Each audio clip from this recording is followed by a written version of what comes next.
It's a rough ride aboard a 737 on descent to New Orleans. We were getting tumbled around pretty good. A violent thunderstorm has caught the pilots off guard. Mayday, Mayday, Taca 110. We are in the middle of a storm. We're talking about the equivalent of an atomic bomb going off.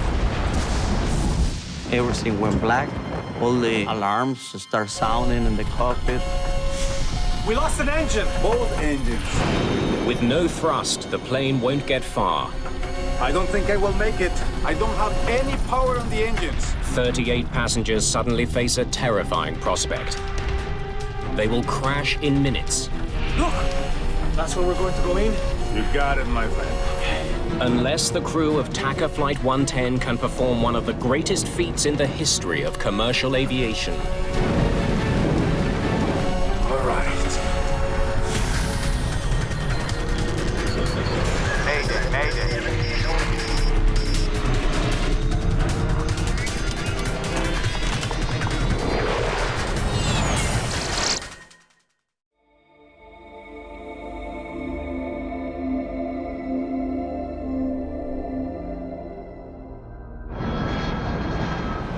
A brand new Boeing 737 is making its way through heavy thunderstorms and hail 30,000 feet above the Gulf of Mexico.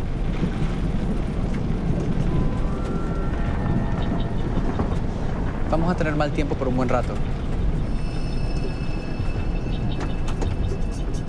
Taca Airlines is a small family-owned operation based in El Salvador.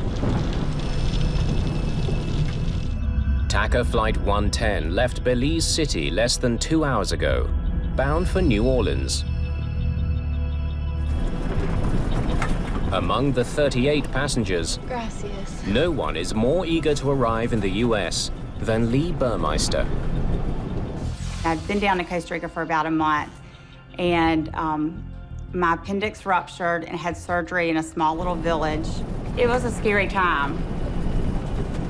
I was really ready to get home. The heavy weather the crew is now coping with is a big change from earlier in the flight. I remember that it was a very sunny day when we left Belize. Everything was going well. Todo iba bien. It was just like that. It was pretty, and then all of a sudden it was the blackest sky I've ever seen in the afternoon. They're flying over the Gulf of Mexico in May. At this time of year, the weather is unpredictable. Violent storms can form in a matter of minutes. Thunderstorms have all types of hazards in them, from the heavy rain, hail, lightning, microburst, wind shear, severe icing. We're talking about the equivalent of an atomic bomb going off. A tremendous amount of energy. To avoid dangerous storms, the crew tracks the weather with onboard radar. But the technology has limitations. Airborne weather radar typically operates in an X band, which is a certain wavelength and has limited power. As a matter of fact, hail is not picked up on airborne radar. So we will sometimes get hail blowing off a storm, and yet it'll only show up as green or yellow in front of us on the weather radar, not as the heart of a red thunderstorm. And unfortunately, this is one of the reasons we have to try to stay as far away from thunderstorms as we can. Captain Carlos Dardano was born to fly. At just 29, he is the third generation in a family of pilots. Anti-ice on. Since I was a little child, I remember that I was dreaming on being a pilot and being around airplanes all the time. Captain Dardano has had to overcome tremendous obstacles to earn his wings. 6 years earlier, in 1982, he was flying for a small general aviation company. I was doing a little air taxi business around the country. El Salvador was consumed by a civil war, and Dardano found himself caught in the crossfire. At a little grass Runway airport, I was shot by guerrillas in the face. Badly wounded, he managed to fly his passengers to safety. We just take off, and I stayed really low between trees, and I flew 20 minutes back to the main airport. The brush with death cost him his left eye. I was shot over here the bullet went through. But Dardanot did not give up on his dream. Despite his impaired vision, he went on to become a certified commercial pilot. Taca 110 runway 28, final approach course, continue inbound. Descend at pilot's discretion, maintain 4,000. Thank you, sir. Taca 110, 4,000. First Officer Dionisio Lopez has more than 12,000 flight hours. He and Dardanot have flown together many times. Captain Arturo Soleil is a flight instructor with Taca Airlines. He's on board today to observe the performance of this new plane. A 737-300 series, the jet was delivered to Taca Airlines just 2 weeks ago. This hail is going to scratch the paint. We were really worried about the paint coming off the airplane because this is a brand new airplane in the company. The 300 is the latest in the world's most successful line of twin-engine passenger jets. It's more aerodynamic than its predecessor. It also features a new state-of-the-art engine design. When you pick up a new jetliner worth millions and millions and fly it home with a brand new paint job and everything is nice and new, it's not just a thrill for the crew, it's a thrill for the airline too, especially a smaller one like Taca. This was a big, big deal. 50 kilometers from the New Orleans airport, the plane begins its final descent. It feels like you hit a wall. There was severe turbulence in the cockpit with a lot of noise, with ice hitting the airplane. Por favor, permanezca sentado con el cinturón de seguridad puesto. It was awful. Lots of lightning, and the plane was having a pretty rough trip. We were getting tumbled around pretty good.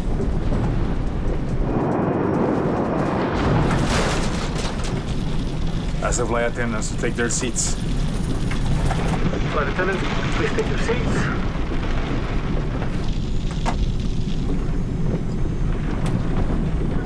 Suddenly, less than 17,000 feet from the ground, the flight becomes all the more terrifying. It was very strange because it had never happened to me before. The lights had never gone off during turbulence. Everything went black. All the alarms start sounding in the cockpit. All the instruments went out. So I hit the throttles a couple of times, trying to just go to basics, control the airplane. We lost power on the engines. Then I find out that we didn't have any power. I've got nothing. The plane has enough speed to glide, but not for long. It will rapidly lose altitude as it does. No power also means no electricity for all of the onboard systems. In the New Orleans control tower, Flight 110 disappears from radar. Taca 110 approach, say altitude. Taca 110, this is New Orleans approach control. How do you hear? Without power, communication with the plane is now impossible.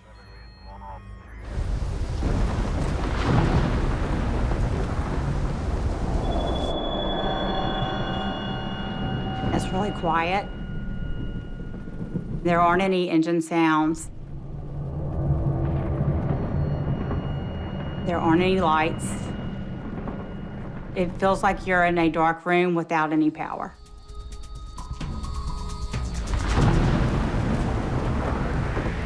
In less than a minute, the 737 drops almost 1,000 feet. It continues to fall.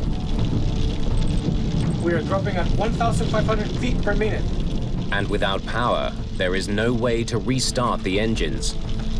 Well, we knew we didn't have much time to try to find out where to land or what kind of emergency landing we're going to have, or that we're going to have the engine started again. The altimeter and attitude indicator have backup battery power. Nothing else is working. The DFU started.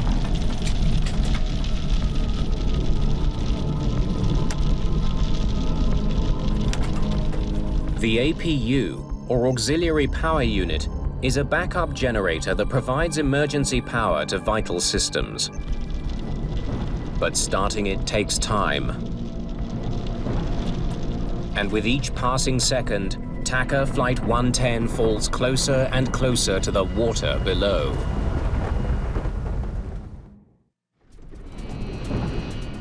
It was very quiet. You could hear the hail hitting the plane. I was thinking that this was it, that it's going down, and this is my last day. Lovers, watch the gauges. Without power to the engines, the state-of-the-art jetliner has become a 43-ton glider. We were wondering if we can get the APU going really fast. You know, you're gliding down in the middle of the thunderstorm, trying to get the power going.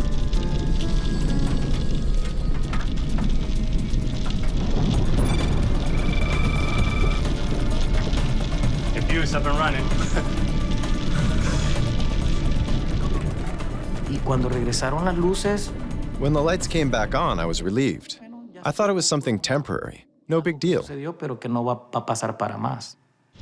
The APU is now providing emergency power to the plane's systems.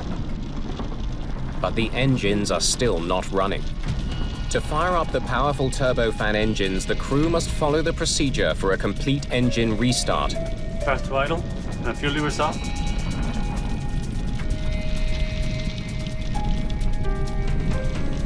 The APU can generate the power to restart the engines, but it takes time.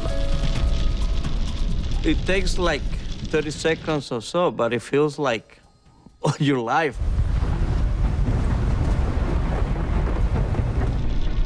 Call Mayday to New Orleans. Get us out of this storm and onto our runway.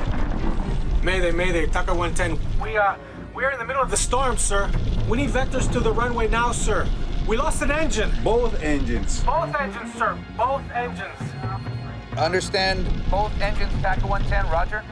The controller knows he needs to get the plane on the ground as soon as possible, even if it means sending it to another airport. Taca 110, roger. Turn left heading 280. Vectors to Navy calendar runway 22. Flight 110 is still 32 kilometers from New Orleans. The stricken plane has a better chance of landing at a US naval base 27 kilometers away. But the plane will not make it to any airport unless the crew gets the engines started. 29, 30, hit it.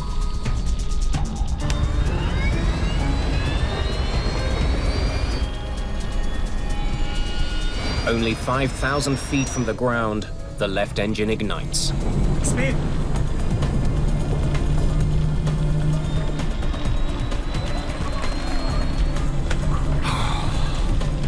Okay, good job.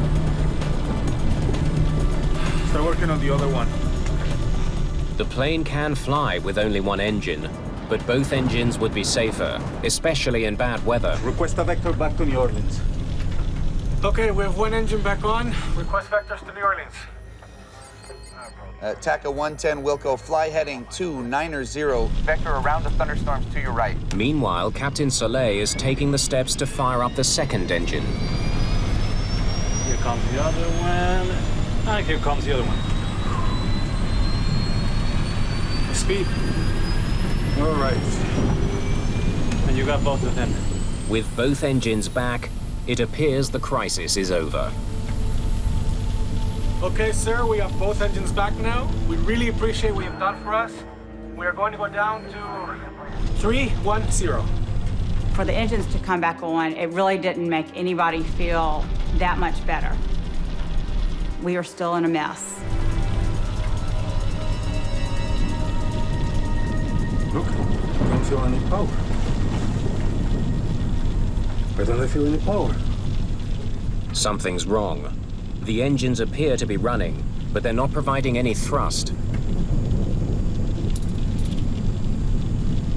Sucker's not starting. Then the gauges show that the engines are overheating. They're burning up from the inside.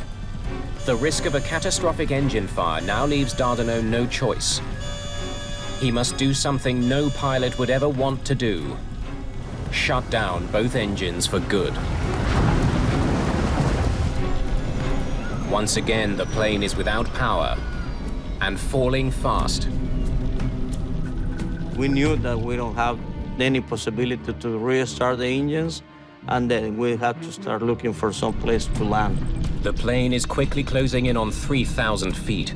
At the rate it's dropping, it won't make it to New Orleans. Okay, where do I put this thing down? Visibility begins to improve when the plane breaks through the storm clouds. But it's still raining, and Dardanelle has less than 3 minutes to find a place to land.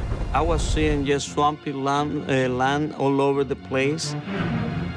New Orleans is surrounded by canals and lakes. The city is protected by a system of levees, man-made barriers designed to prevent flooding. It's no place to try to land a 737. We don't have power on the engines. Taca 110, I'm gonna vector you to Lakefront Airport. You're only 11 miles from Lakefront.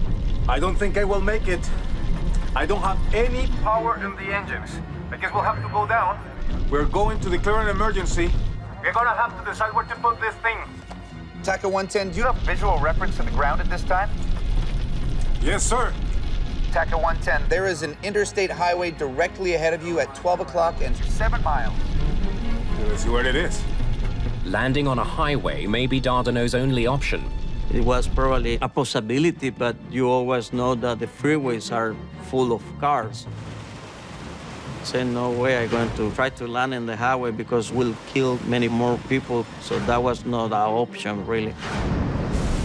11 years earlier, a Southern Airways flight facing a similar emergency was forced to land on a highway in Georgia.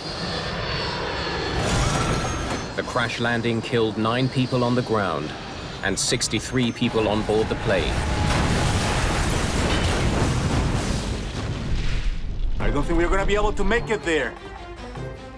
You're 6 miles away from Lakefront Airport. Can you make it there? No, sir, we're at 2,000 feet and losing altitude. The crew only has one option left. I guess I'm gonna have to make a ditching here, sir. They must take their chances and put the plane down on the water. Taca 110, roger. Whatever you need to do, sir. And that was about the last communication with the tower. Then we were like 1,500 feet when that was going on. This is New Orleans Tower. We have an inbound 737 probable ditching. 45 souls on board. The Coast Guard is immediately deployed. Dardanelle plans to put the plane down in the canal directly ahead of him. Okay. There. Put it down softly.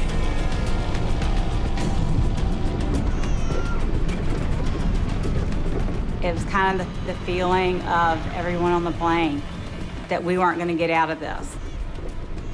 It was a doomsday kind of feeling. And this was it. Excuse me, what's going on? Lo siento, pero no tengo más información en este momento. The stewardess's body language, I didn't even have to understand what they were saying. You could just see them in distress. The 737 can only stay in the air for another minute. As Dardanelle looks for a safe stretch of canal to drop the plane in, another option appears. Look at that one over there. And then Lopez saw the levee parallel to the canal that we were making the approach on. We put it down on the grass? Yes, boss. The levee is much shorter and narrower than a runway, but it looks safer than the water. That's where we're going to go in? You got it, my friend. They will have to act fast to get there. Prepare the cabin. No te da tiempo. You don't even have time to think about being scared. So I can't say I was scared. We had to start preparing the cabin. Empezar a trabajar en la cabina. La cabeza entre las rodillas y agarren los tobillos. I had to assume crash position, and it was really difficult for me because I had just had surgery. You're kidding me. And I had stitches going up the middle of my stomach. Stitches. Operation. Passengers only have seconds to prepare. Los pasajeros se tenían que quitar los zapatos, se tenían que... The passengers had to take off their shoes, their jewelry. They had to put their shoes under the seat in front of them. So we went through the whole emergency checklist. Que teníamos que trabajar. Air traffic control can no longer pick up the low-flying 737 on radar. The controller asks other planes to look for it. 6 to Kilo Alpha. If you could check your east just slightly to the south, 3 to 4 miles, we lost an aircraft down there, 737. If you could let me know what you see. Roger. Kilo Alpha to 6. I'll see what I can do.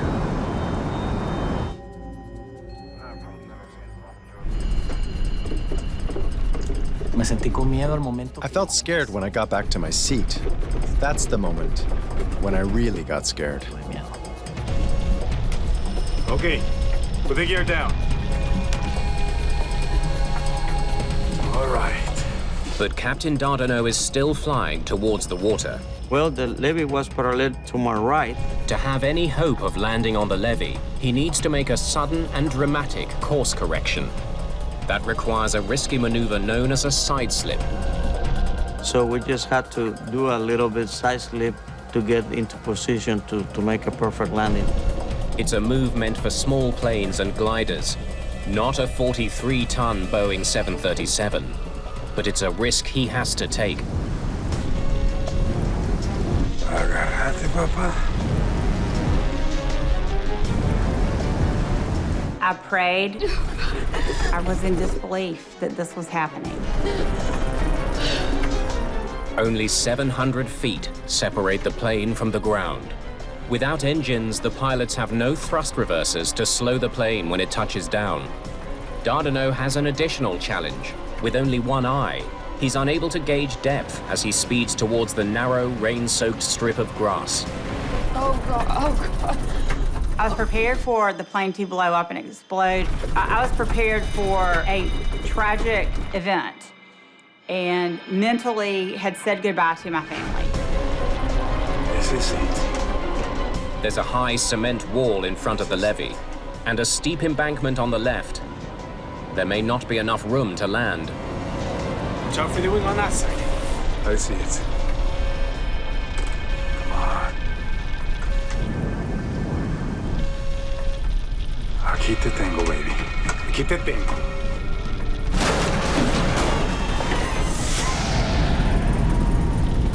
We touched down with one wheel and the other one. Was it a hard landing? Yes. If the seatbelt snapped, we would have flown through the plane, for sure. On the soggy grass, the plane is in danger of skidding off the levee into the water. I was trying just to control the airplane, not to hit the brakes and not to lose the airplane at the last minute, you know. The spoilers were out. So we were just thinking, okay, we make it, we make it, we make it.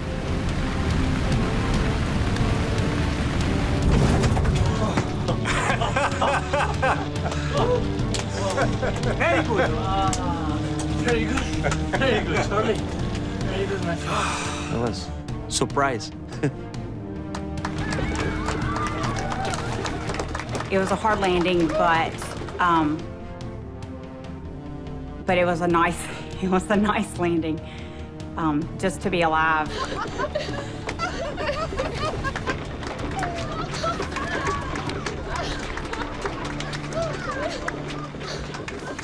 El aterrizaje fue espectacular. El avión. The landing was spectacular. The plane landed so smoothly. There wasn't even a bit of turbulence. No hubo ninguna ni media turbulencia. A perfect landing. Perfecto. And that was, I think, the most beautiful landing that I ever made. Cuando yo vi mi... When I looked out my window, there was no fire. So I immediately opened the door and deployed the slide. Salió el tobogán. Rápido, por la salida más cercana. They told us to get off the plane, that the plane was going to blow up. The New Orleans controller has no idea what has become of Taca Flight 110. Another aircraft relays the news to the tower. Kilo Alpha to 6. Everything looks okay. Looks like you did a pretty good job. They made it. You're not going to believe where they are.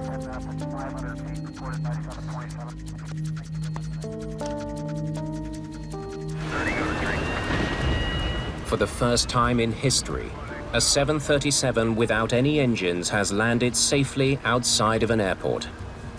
Now investigators must find out why the sophisticated engines on a brand new jetliner failed in mid-flight. Pilots call this a dead stick landing, a landing with no engines. As it turns out, Taca 110 has landed on NASA property. This is the Michoud facility, where they manufacture parts for the space shuttle. The evacuation was quick. We got out of the plane quickly. We slid down the chutes. I got to the top of the levee, and there were some nurses that were on the plane. And they looked at my stitches and everything. No major injuries, just one person that had an operation, but she's okay. Where were you headed? To New Orleans. And soon after, an ambulance came, put me on a stretcher, and took me to the hospital. We have to thank God. That's right. Yes. And also our captain, because he kept the calm. That's right.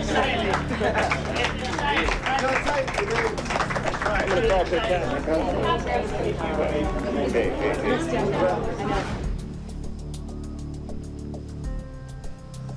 Now, that's not something you see every day. Within hours of the emergency, investigators arrive and begin examining the damaged plane. To end up with a jetliner sitting on a levee, having landed there, being perfectly intact, is almost an unbelievable sight. It's beyond incredible. There's a couple of questions for you, but first thing I'd like to say is, nice landing. So, tell me, when did the engine trouble start? Investigators meet with the crew right away. They want to know exactly what was happening when the engines flamed out. We were descending through 16.5 when both our engines flamed out at the same time. That both of them coming apart at the same time is an infinitesimal possibility. This plane was powered by one of the most advanced and widely used jet engines on Earth, the CFM56. It powers not only the Boeing 737, but Airbus and military planes as well. The CFM56 is just a marvel of current engineering aeronautically. There are thousands and thousands of them out there, and they almost never, ever fail. But 2 CFM56s had failed on this one plane alone. Investigators desperately need to know why. I haven't flown through too many storms that intense. They turn their attention to the weather conditions. It's considered a very rare occurrence for engines to have flamed out in flight. And therefore, the concentration was on what possibility would cause this. Is there an environmental effect, since they were flying through rain and hail? Tell me about the storm. The winds were fierce. There was so much rain and hail, we could barely see out the window. Dents in the fuselage revealed that the plane was struck by hail almost an inch in diameter. If the hail was strong enough to damage the exterior of the plane, investigators wonder if it crippled the engines as well. A turbofan engine is made up of a system of fans and blades. A large fan brings air into the engine. A series of blades compresses the incoming air, which mixes with fuel to ignite, spinning the turbines deep inside the engine. The first thing you look for is to find the parts and then look in the front and the back of the engine to determine if there's damage that might explain something has gone in the engine or something has broken inside the engine. To peer inside the engine, they use a borescope. This is where you put the little TV camera on the end of that scope of some sort. You can look in the internal hot section of the engine and see what they could see.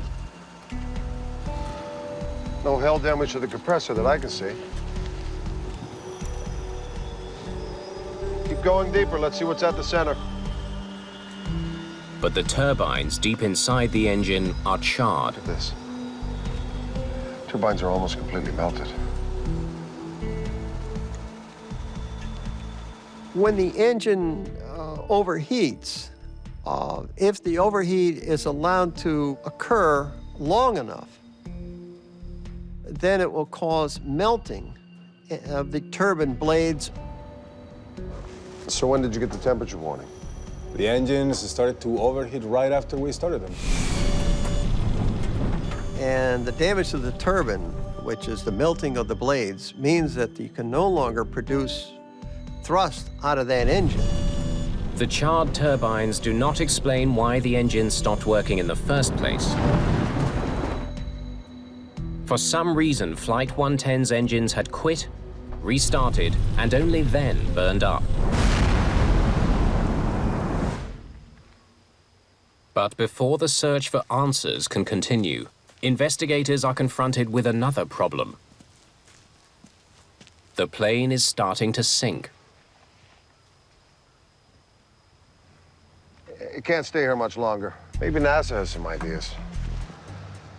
The levee was never meant to support 43,000 kilograms. A jetliner has an awful lot of weight on a very small footprint. You leave a plane there for 2 or 3 days, you may have it mired up to its hubcaps. There was barely enough room to land the plane on the levee. Getting the plane off of it could be even more challenging.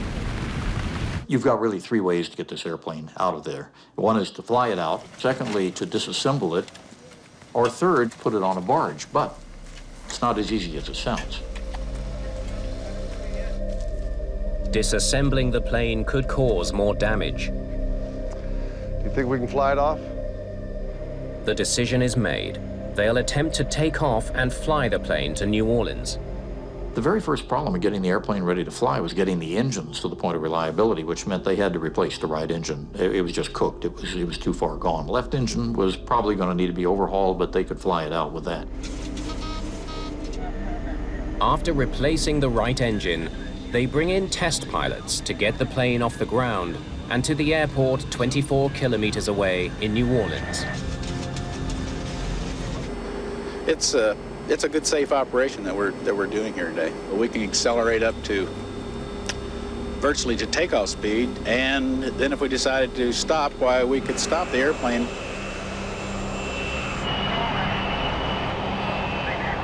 With no passengers and very little fuel to weigh the plane down, it reaches takeoff speed in just 365 meters. The investigation at the emergency landing site comes to a dramatic end.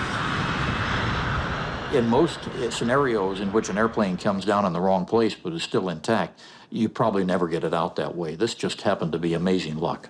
Hey, guys. Investigators must now try to figure out why the engines failed in mid-flight. If rain caused them to shut down, thousands of other planes are at risk. This was an incredible situation because these engines are just too reliable. Did they go through a thunderstorm? Well, that's not supposed to do it, so what happened? The CFM56 engines are designed to withstand a heavy rainstorm. Most water is diverted away from the core while in flight. Whatever makes it inside should evaporate or drain from the engine. The engines were sent back to the GE test facility in Ohio, where they have the test facilities that can recreate water ingestion testing. If some hidden design flaw caused the engines to fail, investigators need to find it. They hope water ingestion testing can provide some answers. Once they got these engines in the shop and started testing them, the very first thing was to go to the FAA standard, the way FAA had tested them in the past and what had been approved. Okay, let's see what they can handle. You basically spray water from nozzles into the inlet of the engine. And the amount of water you adjust in percentage to the amount of air to simulate flight conditions. Despite rigorous water testing, the engine does not flame out. Like we thought, wasn't the rain. Nothing went wrong. The engine continued to run. So obviously something else had happened. So they needed to examine this in much more detail. Was there something more severe about the weather? We lost an engine. Both engines. Both engines, sir. Investigators study all available data on the storm that somehow brought down Taca Flight 110. That was more than a thunderstorm, it was a hailstorm. In the case of the Taca, we had basically a frontal system to the north, some very strong winds in the vertical producing several hail events. And in the southern latitudes, you don't typically see too many hailstorms. So it was abnormal.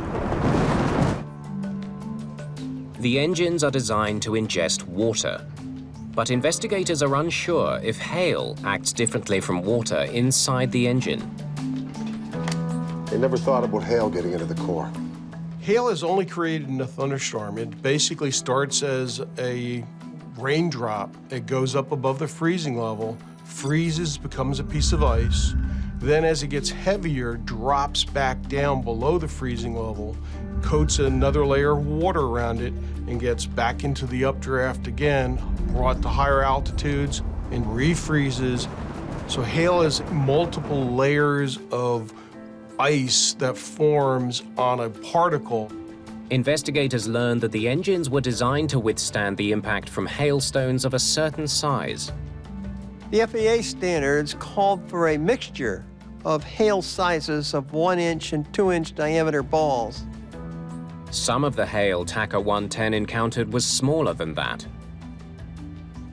Those smaller pieces of hail could make their way through the fan and compressor blades, accumulating deep inside the engine, where they would melt. Hail was considered to not be a factor in the center core, but if it had been, what would it look like? Investigators calculate the amount of hail that could have entered the engine core. They then estimate the volume of water the melting ice would have produced. That's substantially more water. Investigators want to know if this excess water overwhelmed the engines and caused the failure. Okay, let's try more water and see what happens.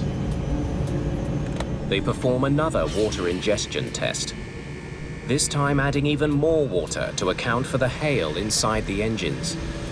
So if they used enough water to emulate that, maybe they could make it fail. Well, they tried using a high speed on the engine, and still it wouldn't fail.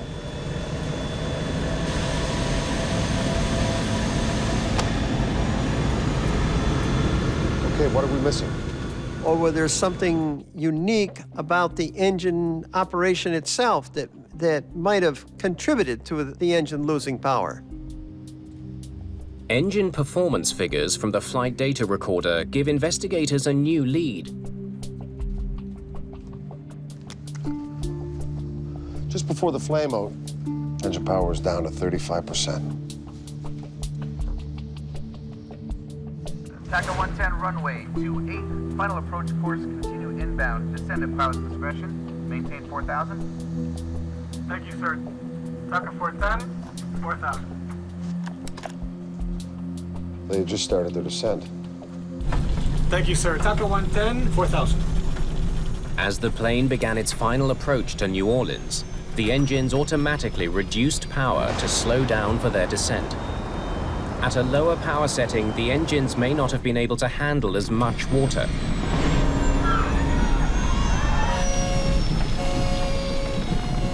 We've been testing everything in accordance with the normal FAA methodologies at high speed on the engines, but these guys were in descent to New Orleans. They repeat the test, this time with less power to the engines. So we want to see what happens when we add the same amount of water, but with the engines powered down to 35%, okay?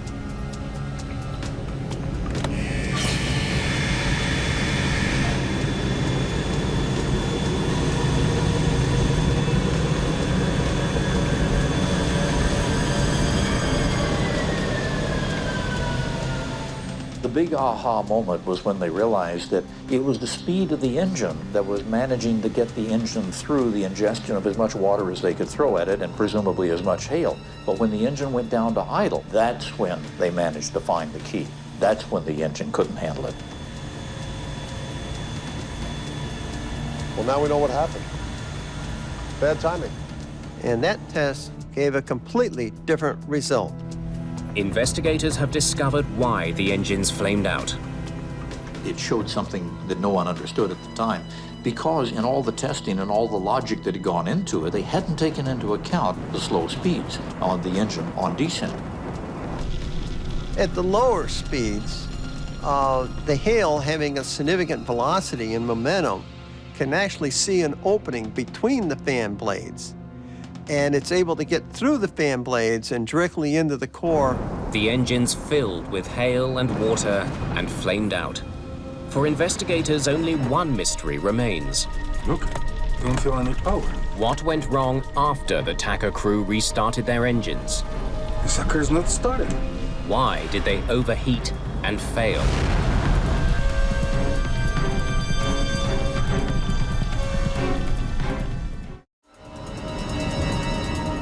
When the engines on the 737 flamed out, the crew knew they had to act fast. We've lost power on the engines. To have any hope of restoring engine power, they first needed to get the APU running. Get the APU started. Since the engines were no longer spinning, they had stopped ingesting air and water, but a successful restart was far from guaranteed. If you do not have all the proper conditions, you can get what's called a hot start, which means that you have too much fuel for the amount of air going into it, and the flame will now migrate into the turbine, where it could overheat it.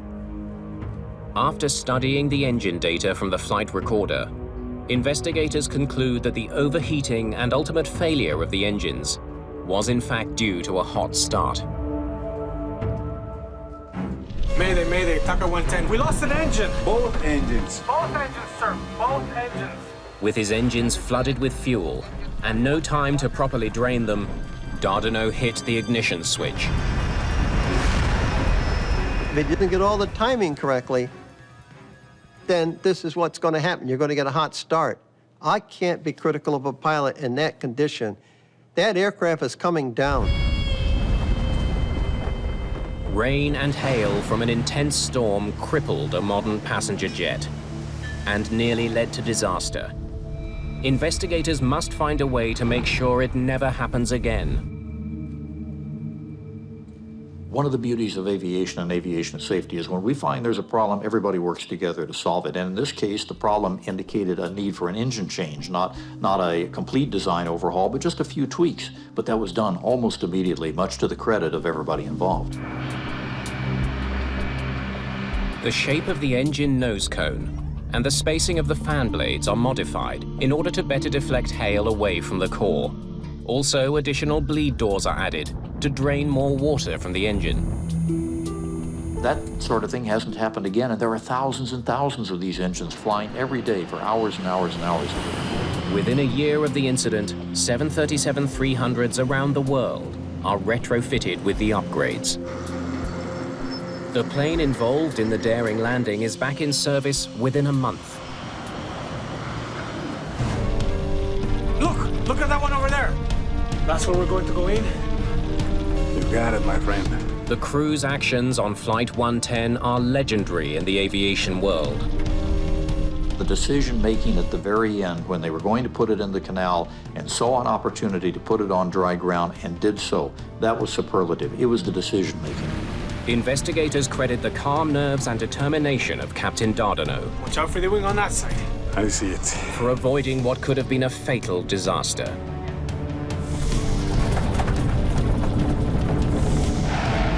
Captain Carlos Dardanelle is dubbed a hero in the media. Passengers that day were overjoyed. Dardanelle and his crew kept the calm, and because of that, 45 people who rode that plane are alive today.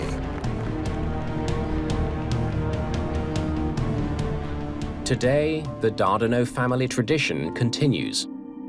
Carlos's son and daughter have followed in their father's footsteps, both becoming pilots. At the beginning, I was mad when I was shot. I lost part of my vision, and then I had this accident that everything went well.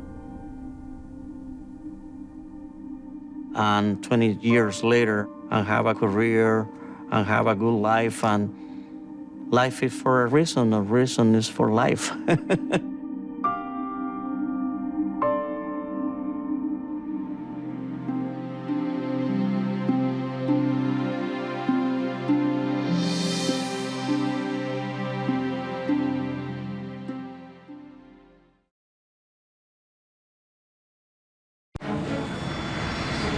A Boeing MD-87 cuts through the morning fog.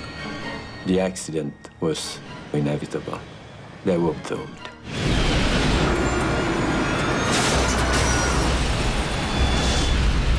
The plane, carrying 110 people, erupts in flames at Milan's Linate airport. This is the most serious accident in the history in Italy. Incredibly, no one at the airport has noticed the catastrophe. Hello, this is Tower. No, nothing. Valuable minutes pass.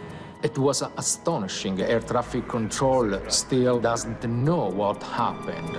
Only when the wounded come looking for help. There's a red streak of fire at the end of the runway. Do authorities begin to realize that something is seriously amiss? My God. At one of Europe's busiest airports. Mayday, Mayday.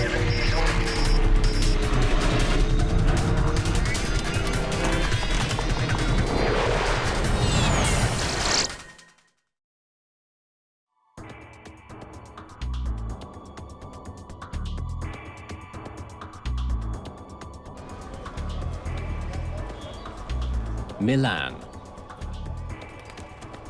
Fashion capital of Europe and Italy's economic and financial heart. Milan is served by 3 international airports. Only one, Linate Airport, lies within city limits. It handles 9 million passengers a year on short flights all across Europe. Alitalia 226, airborne, 05. On the morning of October the 8th, 2001, dense fog shrouds the airport. The fog that day was very bad, and the general visibility was about 50 and 100 meters. In the tower, controllers have a heavy workload. There are nearly 24 aircraft to get off the ground in the next 60 minutes. Alitalia 2120, buongiorno, startup. They handle nearly 500 radio communications every hour. Linate, buongiorno. Delta, India, Echo, Victor X-ray. Requesting startup. Delta, Victor X-ray. You are cleared to start your engines. Brown, Scandinavian 686, request taxi from 13. Scandinavian 686, taxi to holding position, Cat 3. Scandinavian 686, taxi to holding position, Cat 3. One of today's flights is Scandinavian Airlines Flight 686. The Boeing MD-87 is scheduled for a routine flight to Copenhagen, Denmark. There are 110 people on board. Taxi holding point, Cat 3. The captain is Joachim Gustafsson. He's been with SAS for more than a decade. Scandinavian 686, your position, please. We still haven't reached the main taxiway, Scandinavian 686. First Officer Anders Highlander has been flying for the airline for the past 4 years and has clocked 2,000 hours on the MD-87. The SAS crew were very highly experienced pilots, so couldn't ask more for 2 qualified pilots. With thick fog blanketing the airport, the pilots have almost no visibility. They must rely entirely on instructions from air traffic controllers as they navigate their way to the runway. There are a lot of taxiway, one runway for commercial aviation, and there are a lot of many different types of airplanes in Linate, so it's a very busy airport. High above the runway, air traffic controllers normally have a clear view of the airport, but not today. Air 1937, where are you? Between 18 and Delta. So you're practically in front of the tower, right? Paolo Zacchetti is the ground controller responsible for guiding flights to the start of the runway, where planes take off every 2 minutes. Taxi north via Romeo 5. Call me back at the stop bar of the main runway extension. With Linate fogbound, he's got his hands full. Scandinavian 686. Your position, please. Now you're on the main taxiway. Yes, now we are entering the main taxiway, Scandinavian 686. At 8:01 a.m., Zacchetti hands SAS 686 over to the tower controller for final takeoff instructions. Tower, buongiorno, Scandinavian 686, sequence to 36 right. Ciao, Scandinavian 686, line up and wait 36 right. Line up and wait 36. The SAS crew must wait behind other planes taking off from Linate's main runway, 36 right. Alitalia 226, cleared for takeoff, 36. Report when rolling. Low visibility is not a problem in air. It's a very big problem on the ground because pilots depend completely upon the air traffic controller. Delta Victor X-ray. Confirm your position? Approaching Sierra 4. Roger. Maintain the stop bar. I'll call you back. Takeoff data. 57 tons, and it is checked. Checklist complete. Scandinavian 686 Linate. The wind is calm. Report rolling. When airborne, squawk ident. Once the plane ahead has taken off, Flight 686 begins its takeoff roll down the airport's 2,400-meter-long runway. And we are rolling, Scandinavian 686. Auto throttle on. Set thrust.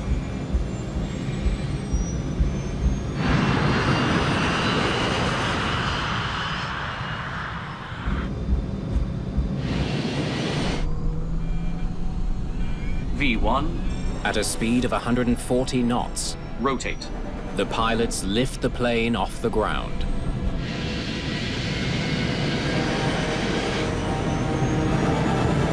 What's that?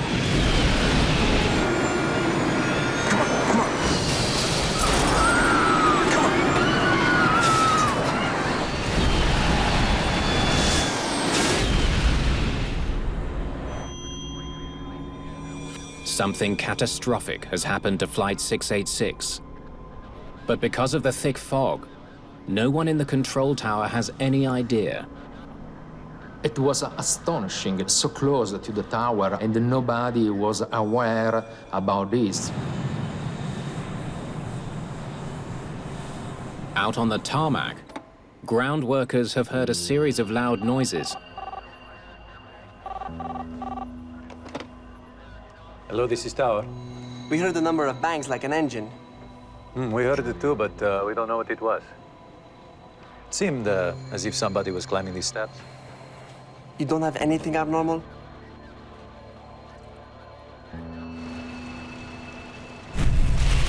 A passenger jet has been in flames for nearly a minute at one of Europe's busiest airports. But so far, no one knows. No, nothing. This was incredible to believe that this big accident happened and nobody could see what was happening in that moment. The crash site goes undiscovered until a customs officer spots an injured baggage handler stumbling from the wreckage. It took a while to figure out that they had a big disaster on their hands. The officer alerts emergency crews.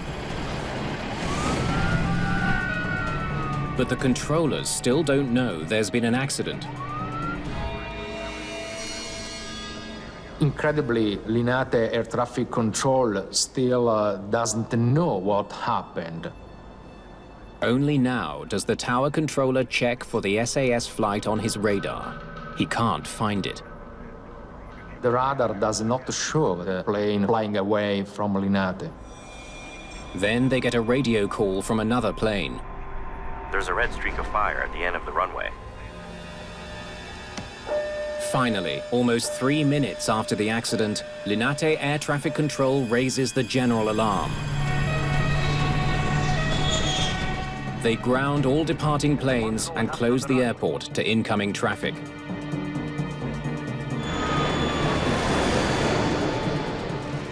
Scandinavian Airlines Flight 686 has crashed and exploded on takeoff.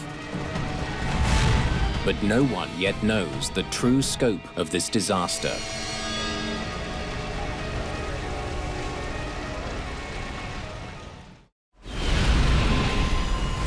"10 tons of jet fuel feed a massive fire where a Boeing MD-87 has collided with an airport building.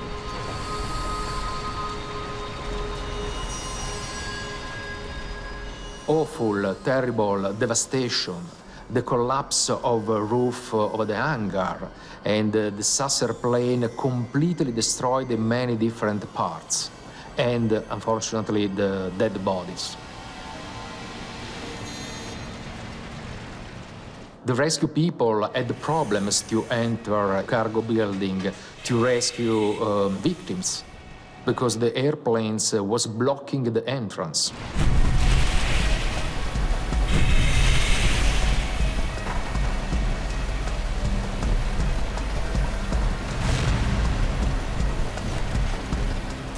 Some 14 minutes have passed since the crash. As emergency crews battle the fire, Linate air traffic controllers frantically try to understand what just happened.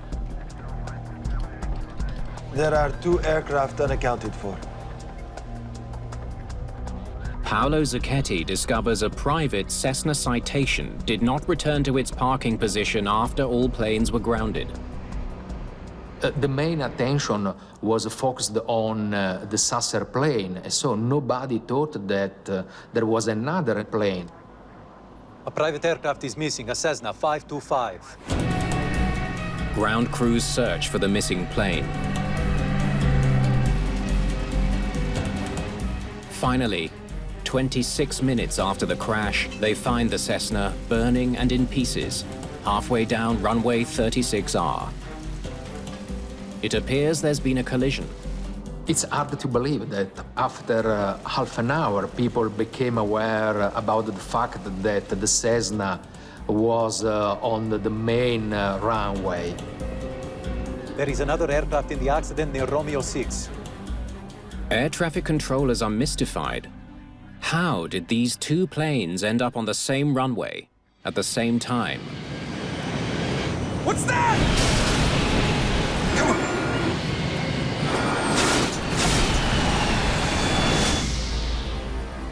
2 planes are destroyed. A hangar is in ruins. The scope of the tragedy is overwhelming. It's soon clear that no one from either plane has survived. The crash has killed 110 people on the SAS flight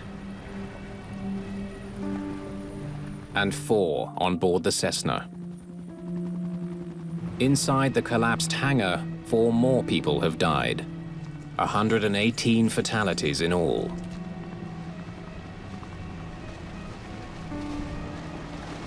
This is the most serious accident in the history in Italy.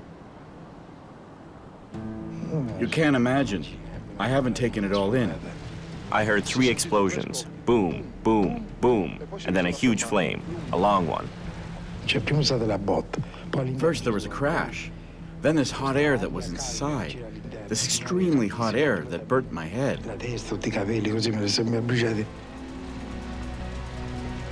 My God.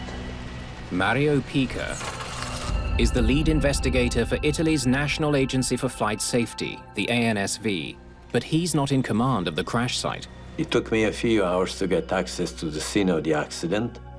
Unlike most countries, Italy treats aviation accidents as crimes. The police get priority at the scene.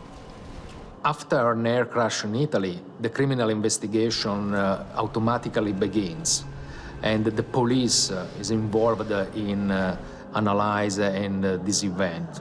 Pica has a different goal. It was mandatory to find out really what happened and find the reasons that could help us to avoid it happening again. Grazie.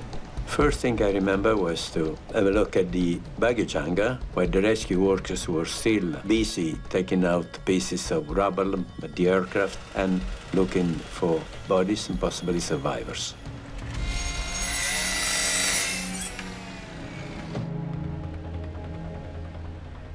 I decided to go and have a look at the Cessna that was still on the runway. I just sketched the first map of the position of the various pieces of the debris to reconstruct the dynamics of impact.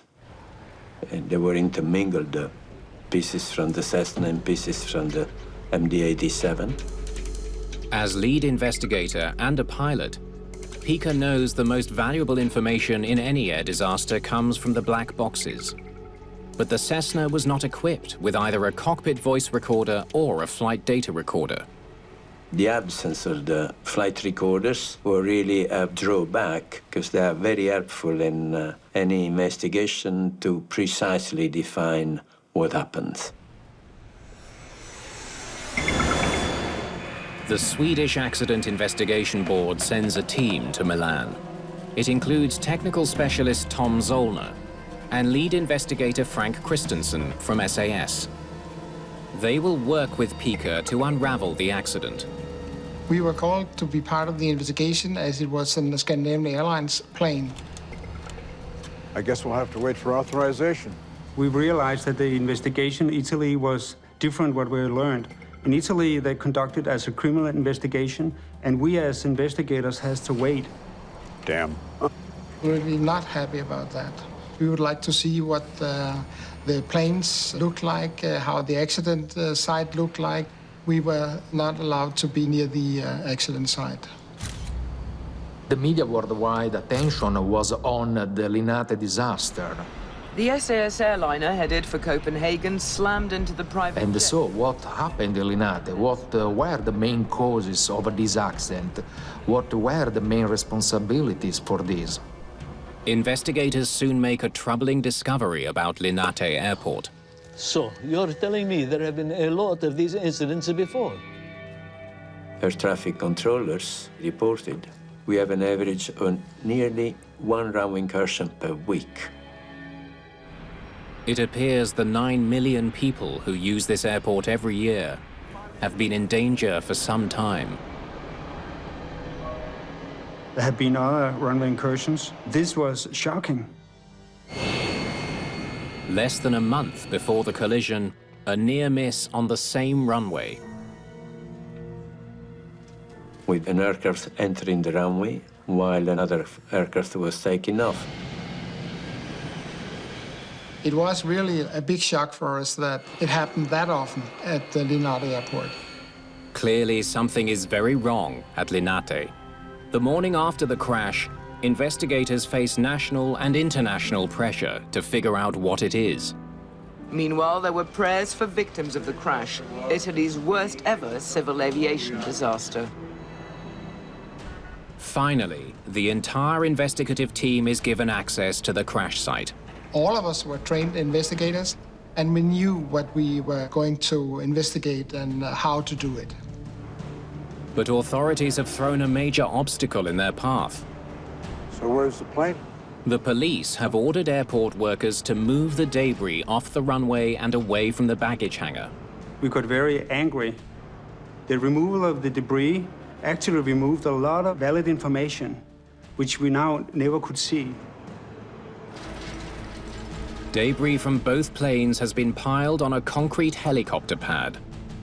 Locating Flight 686's voice recorder will be a huge challenge. We couldn't find the cockpit voice recorder.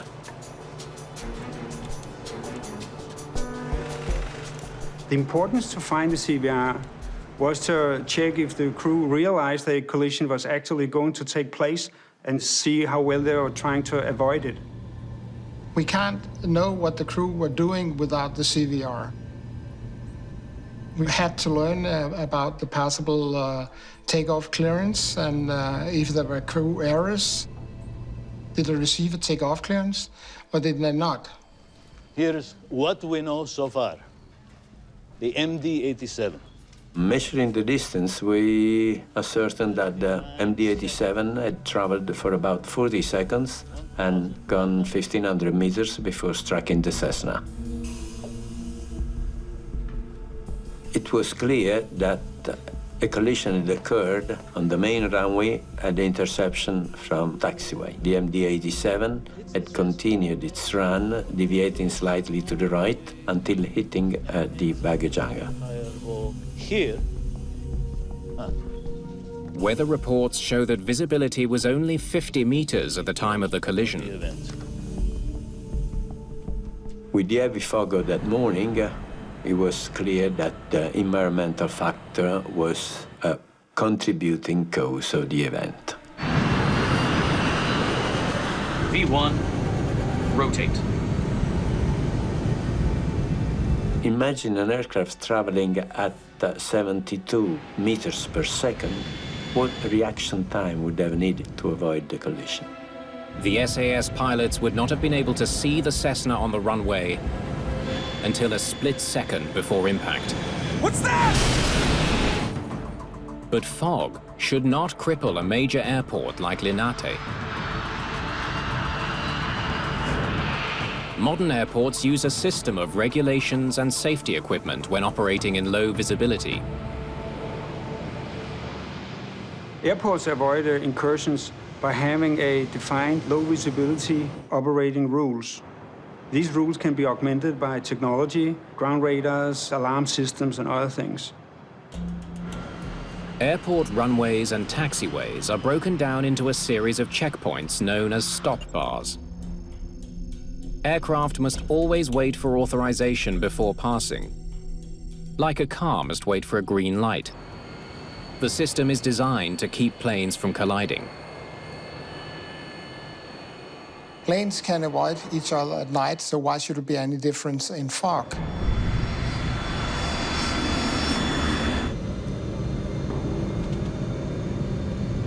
We have to consider this right off the bat.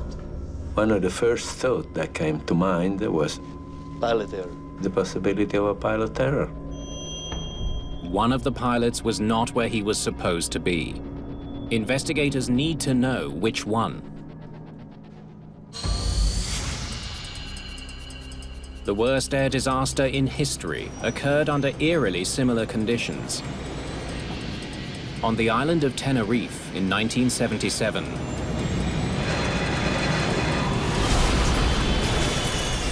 583 people died when two Boeing 747s collided on the runway in heavy fog. In comparison with the Tenerife accident, it was both in dense fog, taxiing on the wrong taxiway was involved, communication was also involved as the KLM captain thought he heard a takeoff clearance, but he didn't. Investigators wonder if the Linate disaster is a case of history repeating itself. They learned that the brand new Cessna Citation jet had arrived in Milan following a flight from Germany. The German crew was now taking two passengers to Paris.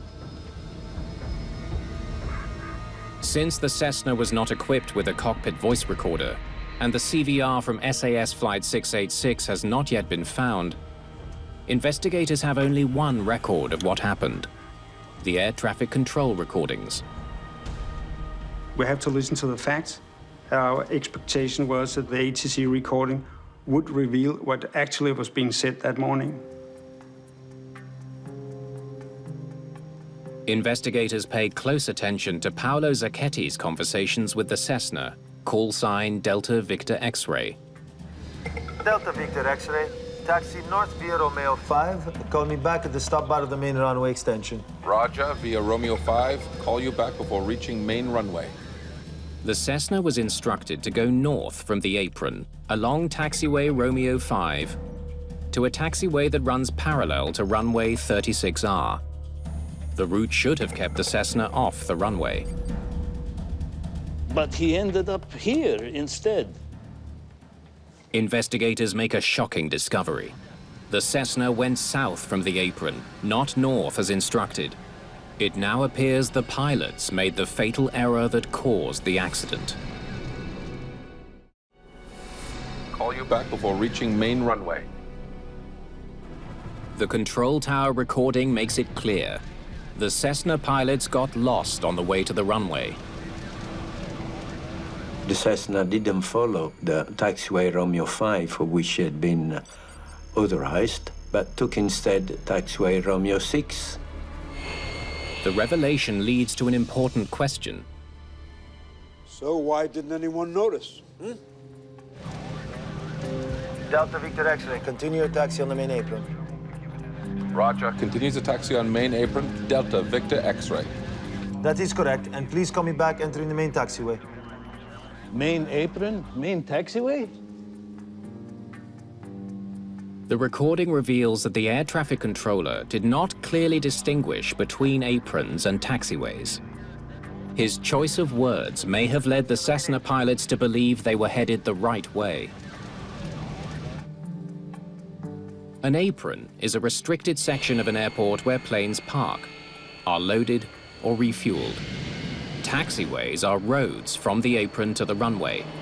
The communication with the tower and the pilots that morning of the accident was inconsistent. They used the word main for different things. Main runway, main apron, main taxiway. And please call me back entering the main taxiway. But Linate Airport has several aprons and taxiways. None of them designated as main. So that was a communication below acceptable standard. Play that again. Investigators also hear a puzzling transmission from the Cessna. Approaching Sierra 4. I don't see it anywhere. It's not here. Listening to the communications, I was baffled when I heard pilot reporting a Sierra 4. The controller's maps don't show S4 at all. Investigators are beginning to suspect the error goes beyond the poor communications between Zacchetti and the Cessna. Approaching Sierra 4. Sierra 4. I asked him if he knew where Sierra 4 was. Where is Sierra 4? I have no idea. That was very simple. He confessed he didn't know where Sierra 4 was. Pica finds that Zacchetti's managers never gave him a tour of the taxiways as part of his training. Approaching Sierra 4. Delta Victor X-ray. Roger. Maintain the stop bar. I'll call you back. He had no way of knowing where Sierra 4 was. The Cessna now has to cross the runway to get to the apron. He keeps going, past several signs that he's approaching an active runway.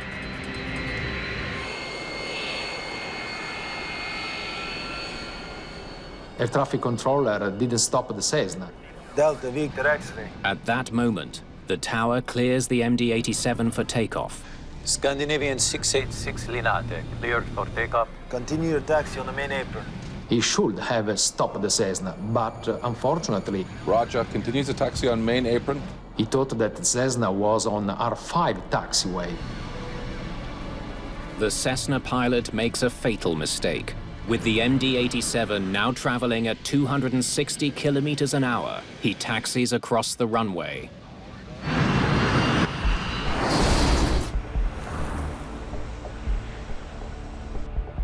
Suspicions about procedures at Linate Airport deepen as investigators learn that the exact same mistakes that led to the deadly collision were made by another plane less than 24 hours earlier. Frank, come and look at this. I was shocked to find out that only the previous afternoon... Same thing, 24 hours before. An aircraft had been cleared by the air traffic controller to taxi onto Romeo 5. 24 hours, it happens here all the time. The aircraft taxied really onto Romeo 6. Because there was no fog that day, the two planes saw each other and did not collide. Investigators are beginning to suspect that something about the airport, not bad pilots, may be the cause of the Linate crash and the frequent runway incursions there. When we found out that the Cessna pilot had taken the wrong taxiway, first question was to explain what did he see that brought him so much off course. Okay, this is where they started. So give me some video. The taxiway we went on was Romeo 6, and we walked the whole length of the taxiway. We wanted to put ourselves in the shoes of the pilot to understand his actions. They look for route identification signs that are supposed to help guide the pilots. The status of those markings were in a very poor condition. It was surrounded by high grass, and there was only a very few of those markings. The markings painted directly onto the tarmac are also vital for pilots. When we came to the intersection between Romeo 5 and Romeo 6, we could see that the markings on the ground were so badly painted that even in good visibility it was difficult to read them, which made us understand that for a pilot not familiar with the place, it would have been difficult to understand where was Romeo 5, where was Romeo 6. The faded markings help explain why the Cessna turned right when it should have turned left to avoid the runway. They also come upon the reason the Cessna pilot referred to the unknown position Sierra 4. Approaching Sierra 4. There's Sierra 4, but it's not on the map. Actually, Sierra 4 was a marking on the Romeo 6 taxiway going towards the runway, but were not reported on any official map. Approaching Sierra 4. Delta Victor X-ray. Roger. Had the controller known where Sierra 4 was, he would have realized the Cessna was headed the wrong way and approaching the runway.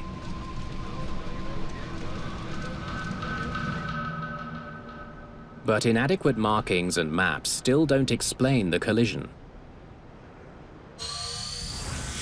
Linate, like all modern airports, is equipped with motion sensor alarms to guard against runway incursion. Even with the failures of all other systems, the acoustic alarms should have worked, and we wondered why it didn't work. Reading the ATC communication recordings, we couldn't find any alarm going on when the Cessna aircraft crossed the stop bars and entered the runway. Pica decides to test the runway incursion sensors himself. I was told that possibly they didn't work, but we wanted to be certain. Okay, commencing test of the motion sensor alarm on taxiway Romeo 6.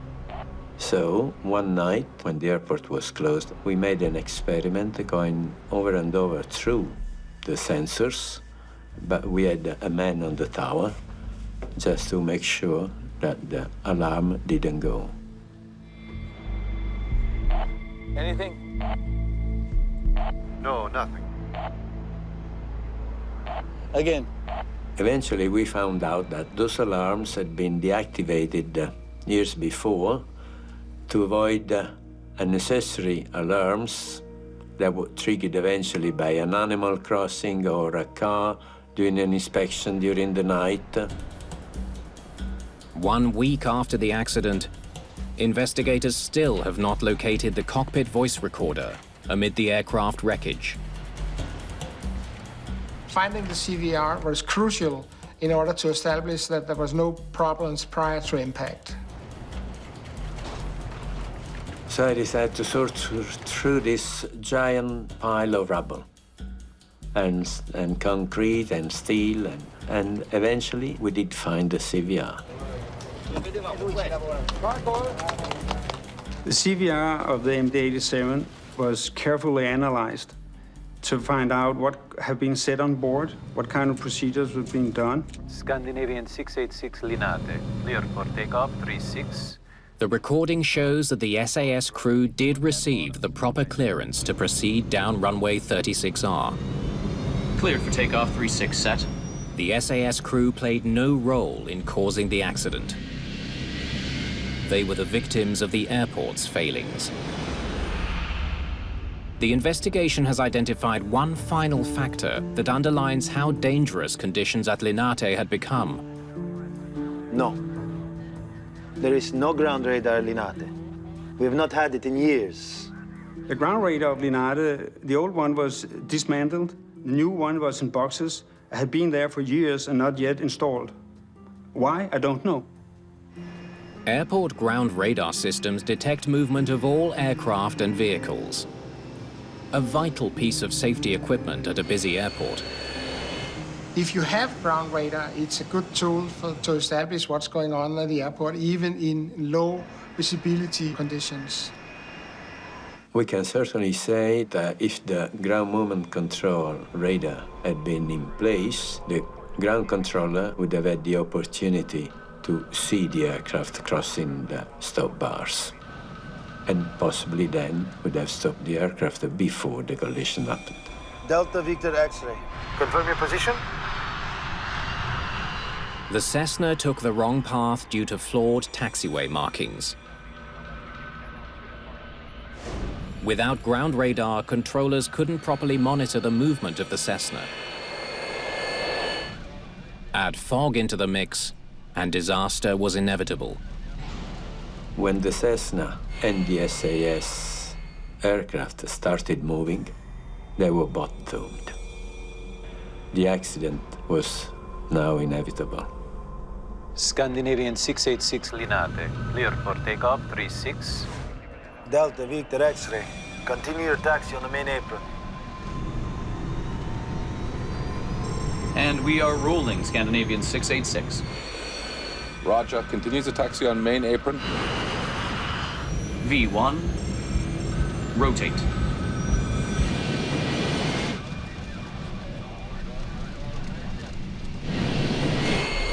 What's that?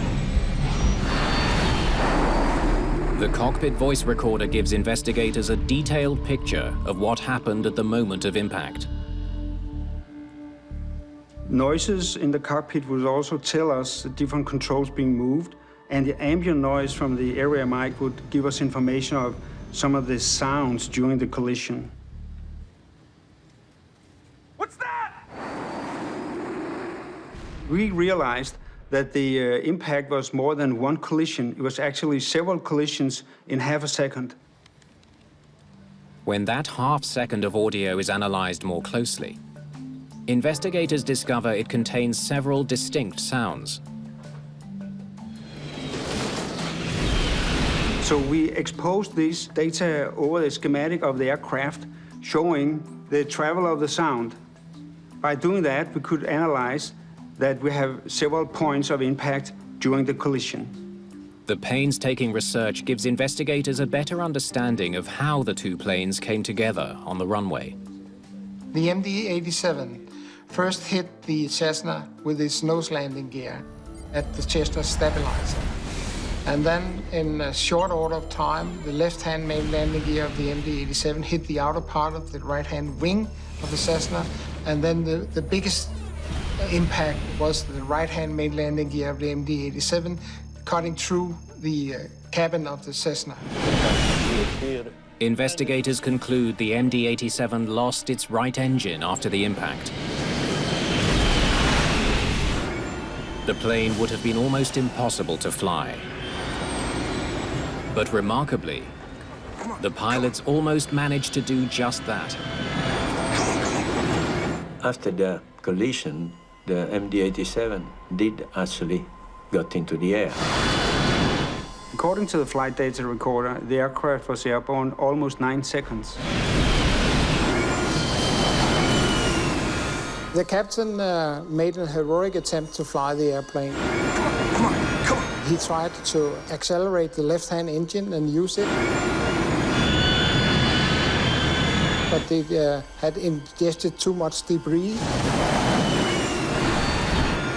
And the pilot did an amazing work trying to control it. Up to the last minute, he tried to avoid impact.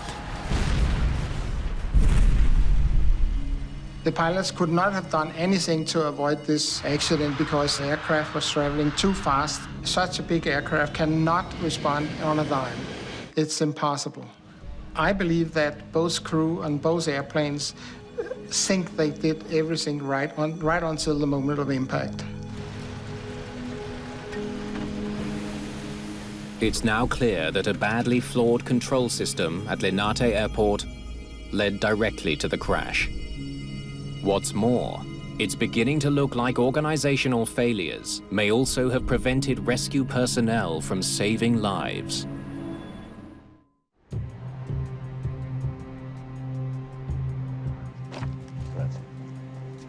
How long was it before the general alarm was sounded? The investigation begins to uncover evidence of how failures at the airport made a bad situation Please call me back entering the main taxiway. even worse. Hello, this is Tower. The wreckage of the Cessna was found only about 25 minutes after the accident. And by the time the fire brigade arrived on the scene, all the occupants were dead. Post-mortem exams confirm that 3 people in the Cessna had high concentrations of smoke in their lungs. They were still alive after being hit by the MD-87. They were burned alive. After the collision, the Cessna burned for more than 20 minutes. If the rescue to the Cessna had arrived earlier, certainly the 2 pilots would have survived the accident. After more than 6 months of painstaking investigation, Mario Pica delivers his findings. Though runway incursion by the Cessna is listed as the immediate cause of the accident, Pica does not entirely blame the Cessna pilot. Instead, he points to the lack of proper signage and taxiway markings at Linate, as well as to the airport's failings overall. A fairly simple airport like Linate with only one main runway, it should be easy to cover this with the signs and with the paintings and so forth.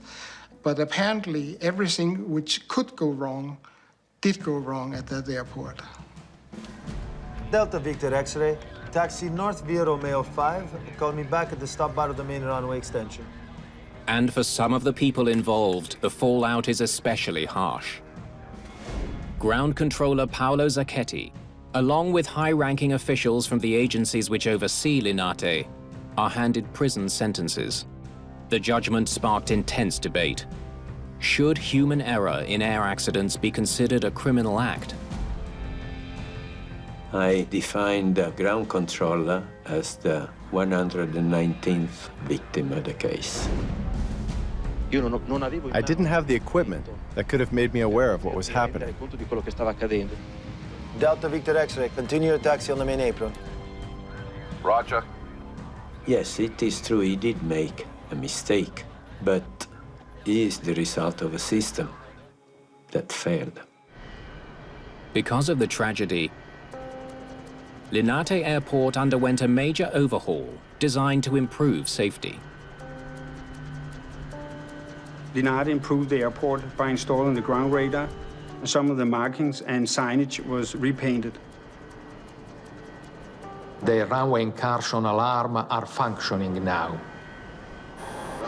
Alitalia 212, hold your position. You are crossing an active runway. Repeat, hold your position. Alitalia 212. A big lesson learned in this accident, in my opinion, is that people are prone to get used to failures. There is no ground radar at Linate. Accepting latent conditions, getting used to a system that doesn't work, and by time, actually getting the whole system more and more dangerous. An airport is a highly complicated place. There's vehicles, there's airplanes, baggage lorries, cargo lorries, all sorts of activities going around at the same time. There have to be a very high level of safety in an airport. The reforms ushered in following the collision on 36R have made runway incursions far less likely and made Linate a much safer airport.